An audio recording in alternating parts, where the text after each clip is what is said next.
The number one rule of wine is that there are no rules. See rule number 2.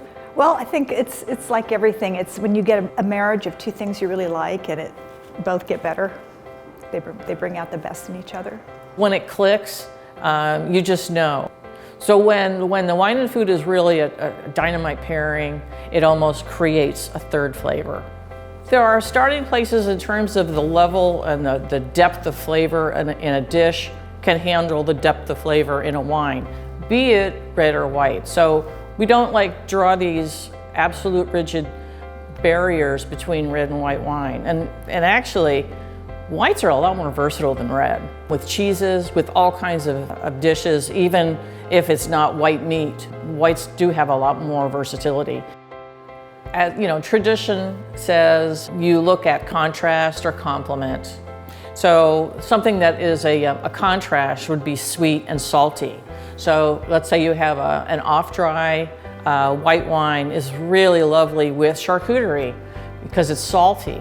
But even though it's a dark meat, it's pork or it could be beef and highly seasoned, why wouldn't that go better with red wine? Well, because the reds are generally dry. Once again, you have tannin to work with, but the floral nature of white wines, aromatic white wines, is really stunning with something that has a lot of salt to it. You drink what you like, and foods generally will go with it.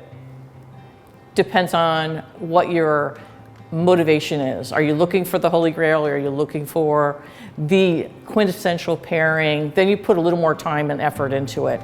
I think, first of all, drink what you like. There's nothing wrong with drinking sweet wines. If you prefer them, just when you are eating food with them, just think about what the wine is doing on your tongue and whether the textures match, whether there's a bitter flavor, whether one will bring out one flavor in the wine is particularly brought out by a food, and vice versa. One of the classics is blue cheese and with port or with a dessert wine. If you have a nice Stilton with port and you have the two on your tongue, the smoothness of the cheese goes so very well with the sweet in the wine. And then you think about what's going on in your nose. When you do have a really good, well thought out pairing, it might make someone who maybe doesn't usually drink that wine really see how they can enjoy it. It's almost like, when you taste a wine, that's one thing. If you bring it home for dinner, you really get to know it. It's such a great way to be with people, to enjoy yourself, the whole idea of companionship and friends. That's what I'm all about.